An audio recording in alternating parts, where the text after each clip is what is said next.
Oke, jadi sekarang kita akan bahas tentang dictionary. Ya, jadi lanjutan data struktur. Oh sorry, tipe data struktural. Jadi sebelumnya yang pertama kita udah bahas tentang list kemarin. Uh, Sekarang kita akan bahas yang kedua yaitu dictionary. Oke, kita akan buat file baru aja. Jadi dictionary ini sebenarnya uh, kita buat apa namanya? Diction. Ya, jadi kan tinggal Control B aja ya ngerannya kalau di Sublime Text, jadi enak.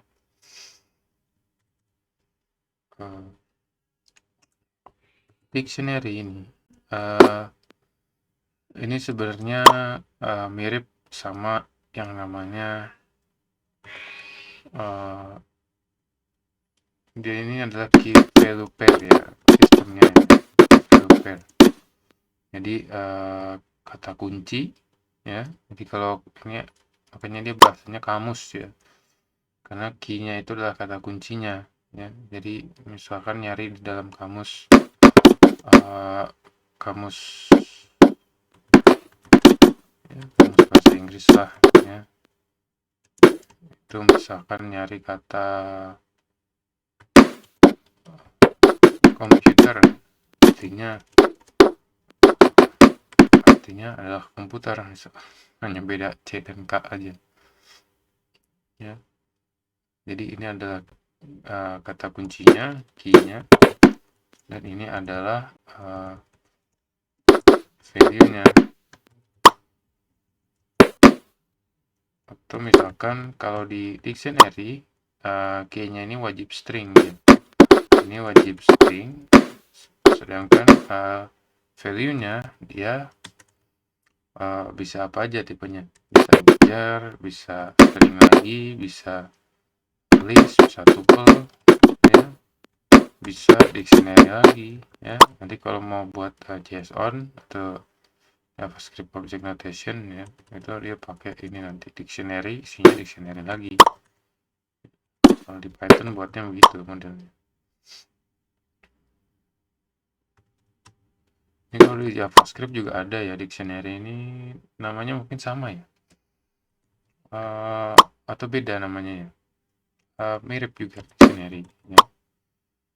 Kemudian ini kalau diakses, dia untuk aksesnya dia harus kalau list itu kemarin pakai akses list ya, itu kemarin misalkan nama listnya ya, kemudian dalamnya adalah indeksnya ya, misalkan listnya L, indeks ke 0. Sedangkan kalau di dictionary maka dia nama dictionary-nya dan ini adalah key-nya ya, dan key-nya itu harus string ya,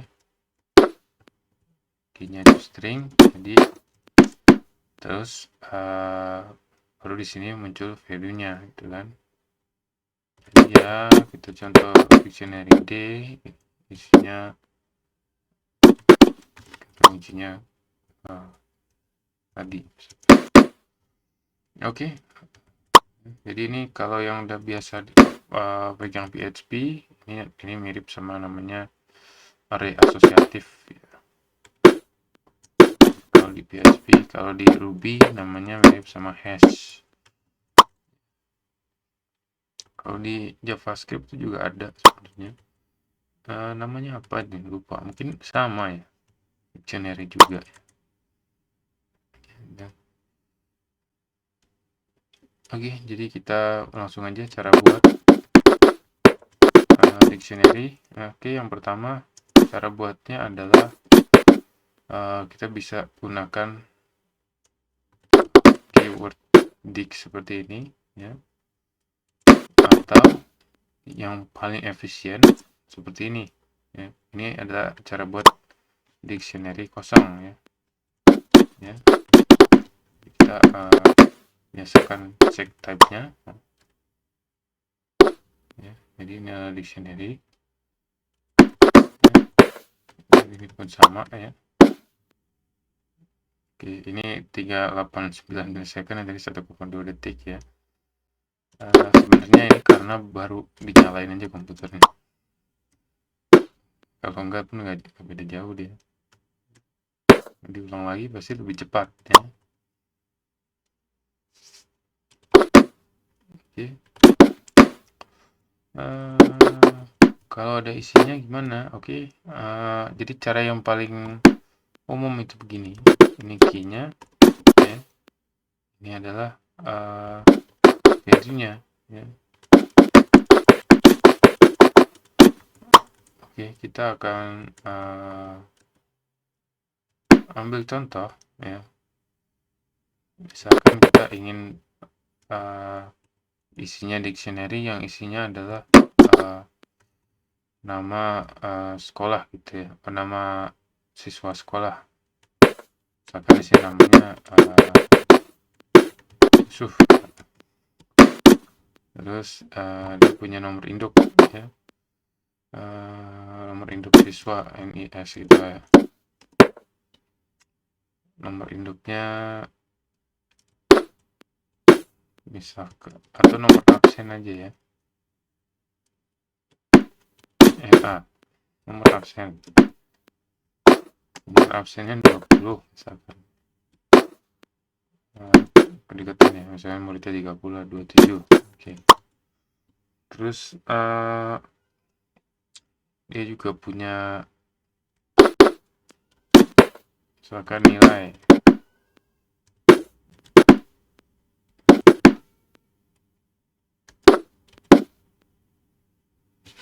ya, ini nggak tahu nilai apa ya, nilai rata-rata nilai total ya 87,5. Misalkan key berikutnya adalah lulus.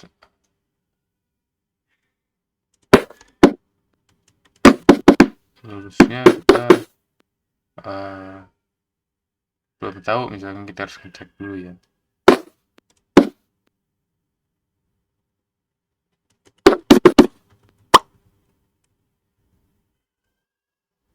Nah, sekarang kita akan ngecek si Yusuf ini lulus nggak dia, kan?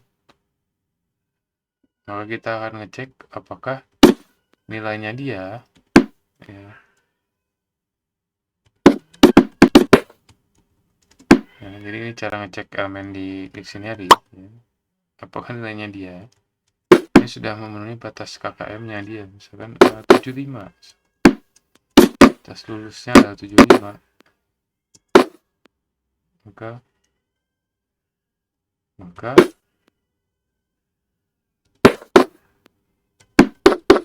kita akan ngasih lulus ini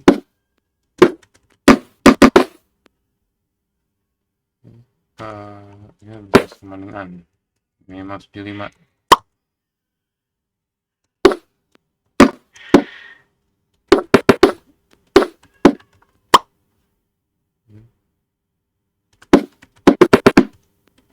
Jadi kita akan, ini adalah sebelum cek.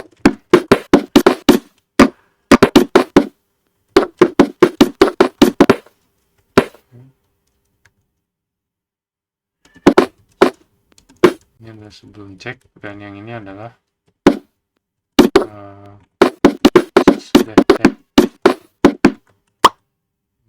Jadi kita akan cek nilainya si Yusuf ini. Oke, jadi beginilah dia.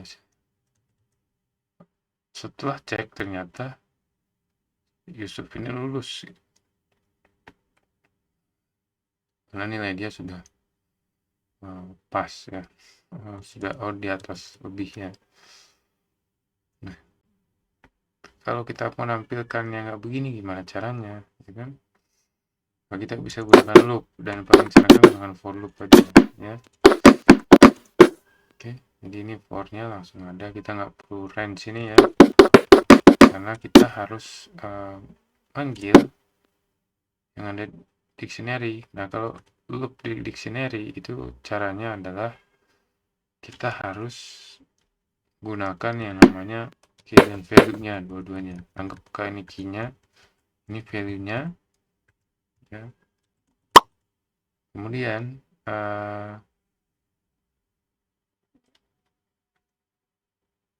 si dictionary-nya ditelusuri.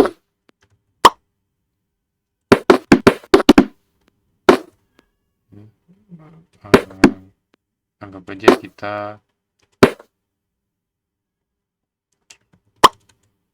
akan ngeprint seperti ini ya. Kita akan menggunakan f-string ya, biar nggak lupa konsep string.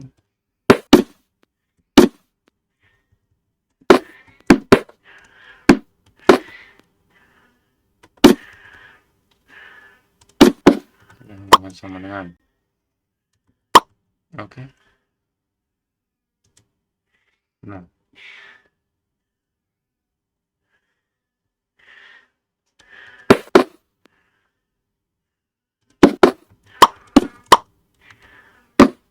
oke, ternyata ada masalah di sini. Too many values to unpack. Apa yang terjadi? Kenapa kebanyakan value-nya? Di sini dibilang expect 2 ya. Kok bisa jadi banyak? Ya kan? Bisa lebih dari 2. Kenapa? Karena kita belum kasih tahu sebenarnya yang kita mau ambil itu adalah item yang ada di dalam dictionary. Jadi kita nelusurinnya itu harus pakai namanya di item di sini. Ya. Di items. Itu adalah cara kita ngecek di dictionary. Jadi ini adalah metode yang pertama. Ini adalah cara penelusuran.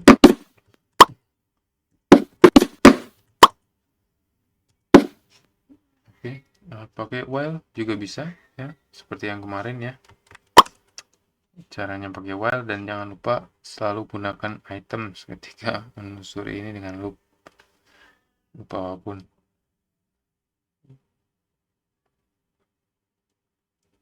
Oke.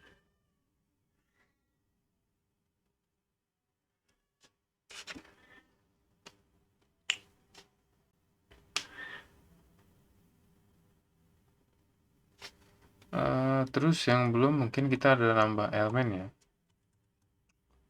Nambah elemen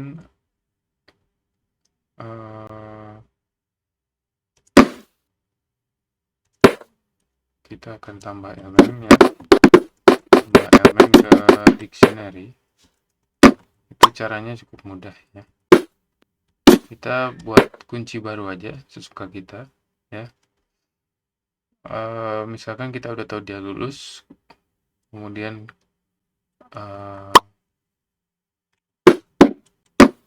misalkan kita harus SPP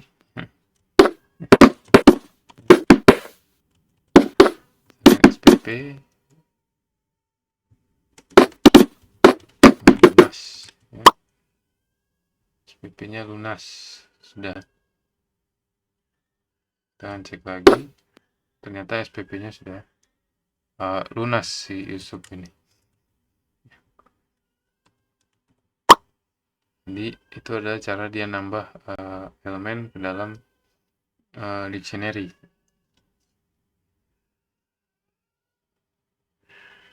Dan cara ngubahnya tadi udah tahu ya. Sedangkan kalau cara menghapus ya,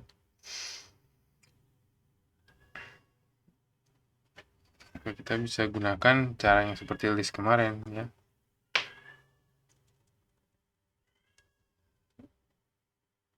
Misalkan cara hapus.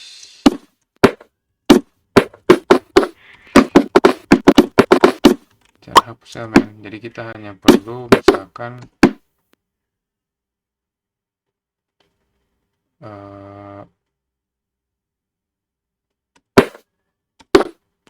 ya seperti ini ya, kita pakai fungsi del ya, keyword del ini karena kita pengen tahu status misalkan SPP-nya kita nggak perlu tahu nilai dia berapa, mengganggu, nilainya hapus saja. Nah, dia sudah lulus dan SPP sudah lunas. Jadi begitu aja. Oke, next tentang apa lagi?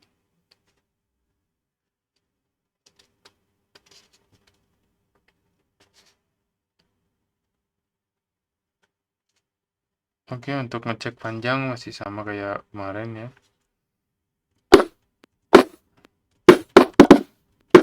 Kita masih bisa ngecek dengan begini ya. Panjangnya 4 ya, karena ada 4.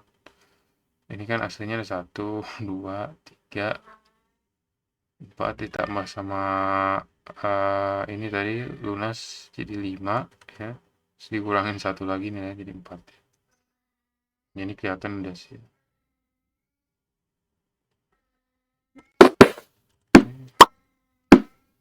Terus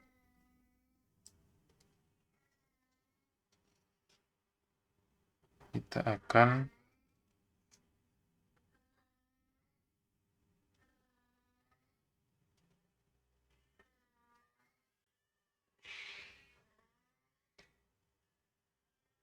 copy. Dan kalau di dictionary itu ada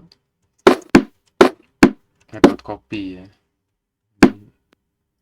Beda sama list kemarin kan nggak ada, kita pakai slicing copy-nya ya. Kita copy full. Ini adalah ini benar-benar ada metode copy. Misalkan kita pengen caranya, kita cuman mau ngambil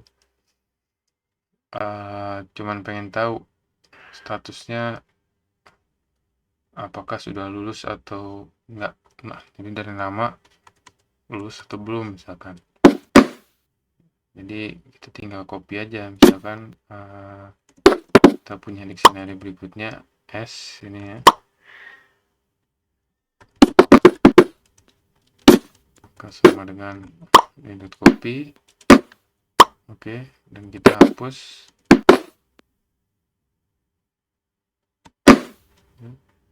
Kita hapus beberapa.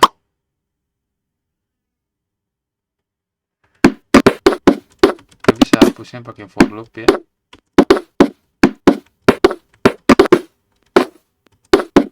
Kita bisa pakai for loop, jadi kita cek dengan if ya.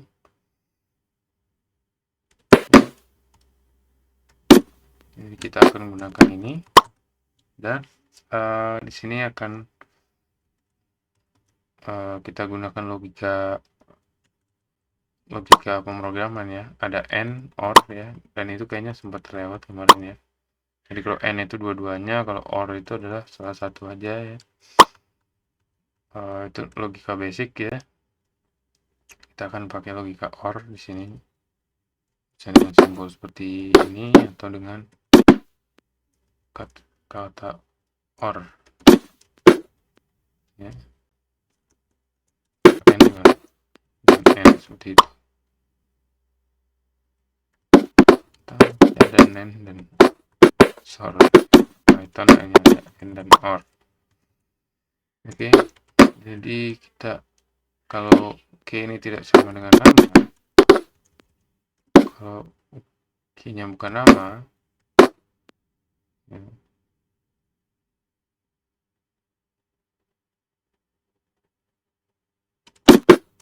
dan key-nya ini adalah bukan kalau key-nya bukan nama dan key-nya itu juga bukan apa tadi, lulus ya, maka kita bisa del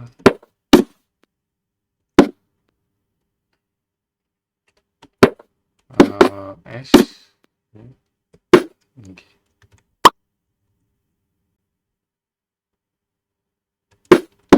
Kemudian kita akan tampilkan di luar loopnya ya, karena setelah loop kita tampilkannya.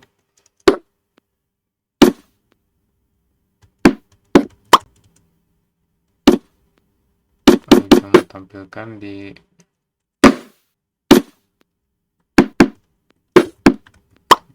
luar aja. Oke, jadi nah ternyata kita tidak bisa melakukan ini. Kenapa? Karena dictionary-nya ya, item apapun dalam for loop itu nggak boleh dia berubah sepanjang iterasi ya. Jadi kita nggak bisa melakukan del ya, mendelete atau menambah pada saat si for-nya ini sudah memegang informasinya item sini ya. Jadi itemsnya ada 4. Misalkan itemsnya 4, dia udah nggak bisa lagi dirubah dari situ selama looping ya. Dan itulah karakteristiknya for loop ya. Jadi dia for loop tidak bisa untuk loop yang berubah ya. Loop yang endingnya tidak fix, dia nggak bisa ya. Kalau while dia bisa endingnya nggak fix ya. Makanya dia dengan kondisi while true itu dia bisa jalan, tapi for dia nggak bisa ya. For itu harus endingnya jelas, sampai panjangnya sampai berapa dijalanin. Itu bedanya while sama for.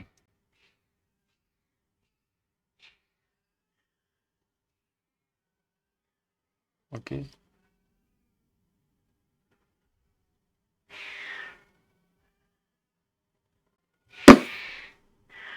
Jadi kita akan hapus saja. Atau kita kasih begini lagi ya.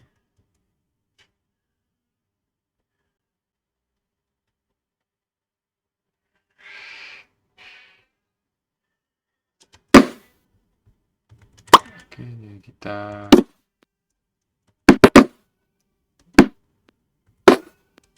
delete satu persatu ya.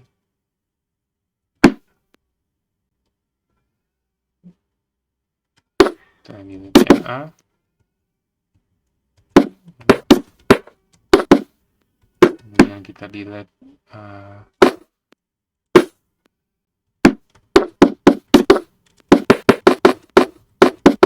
SPP, jangan lupa kita punya SPP.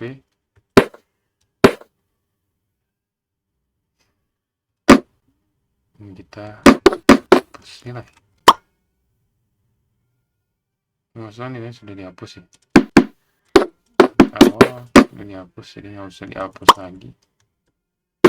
Ya, jadi namanya si Yusuf ini lulus ternyata. Jadi informasinya gitu aja ya.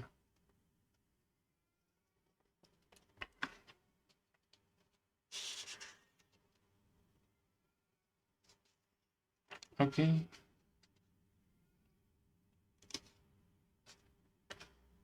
Untuk filtering ya, berikutnya filtering. Jadi kalau filtering masih sama ya. Filter sendiri. Jadi kalau kita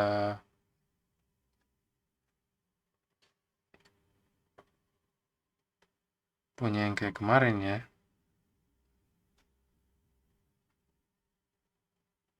terus kita mau ngecek, misalkan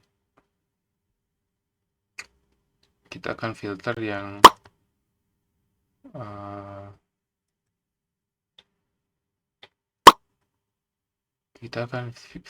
misalkan ya, yang hanya dari D ya. Kita kasih nama FD aja, filter D.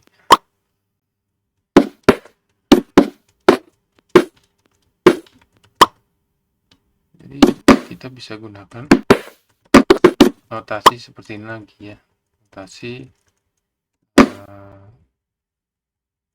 for begini dalam satu baris.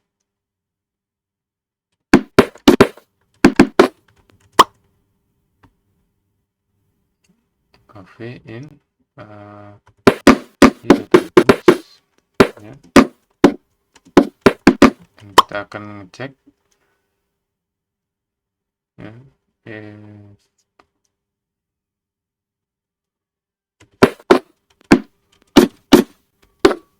kita akan ngecek apakah elemennya itu adalah string atau bukan, misalkan.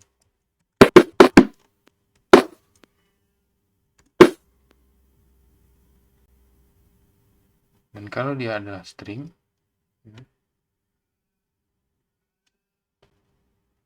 kalau dia adalah string, maka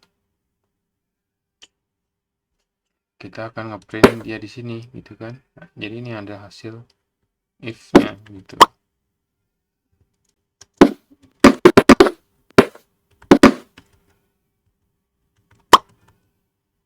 Yang S ini kita hapus saja. Oh, ternyata invalid syntax di sebelum for.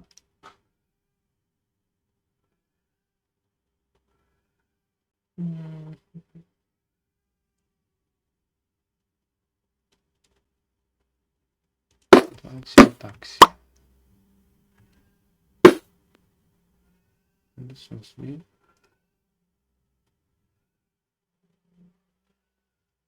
integers. Oke, sorry. Sorry, maaf. Ini harusnya dictionary lagi ya. Oke, jadi tadi masanya adalah kita pakai koma di sini. Dan itu nggak boleh pakai koma ya. Karena ini adalah kenapa nggak boleh koma ya, karena kita mau buat dictionary, dan dictionary syaratnya adalah gunakan titik 2 ya. Jadi suatu kesilapan ya, mohon maaf.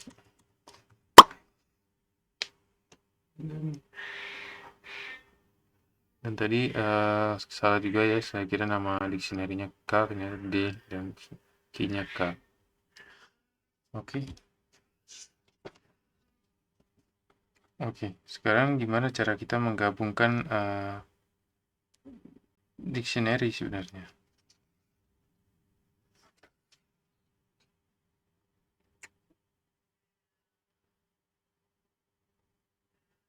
Oh iya, ada juga beberapa yang mungkin metode yang penting ya. Misalkan kita mau ambil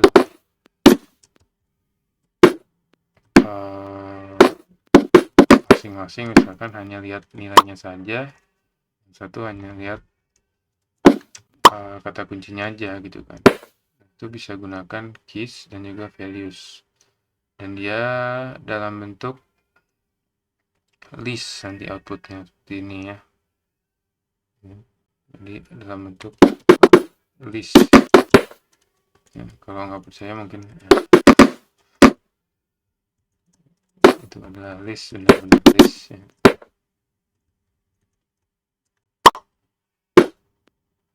Oops, sorry, ini salah. Oh, kurang, ternyata class-nya bukan list tapi di case dan di values. Dia mirip list ya. Apa kita bisa ambil, ternyata dia not subscript table. Oh, ini bukan list berarti ya. Ini bukan list. Kalau list diginiin pasti bisa ya.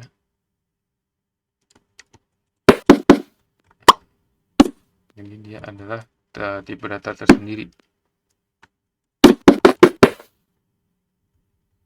tipe data tersendiri yang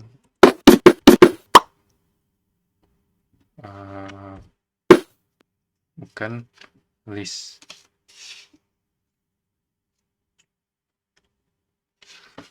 Oke.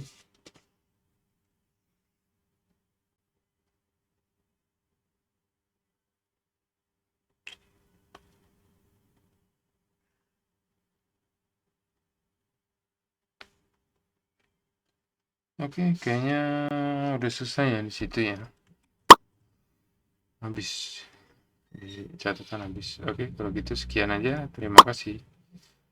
Berikutnya kita bahas tuple ya. Ini dictionary lebih simple karena konsep dasarnya udah dibahas di list kemarin semua sebenarnya. Dan metodenya juga nggak sebanyak list.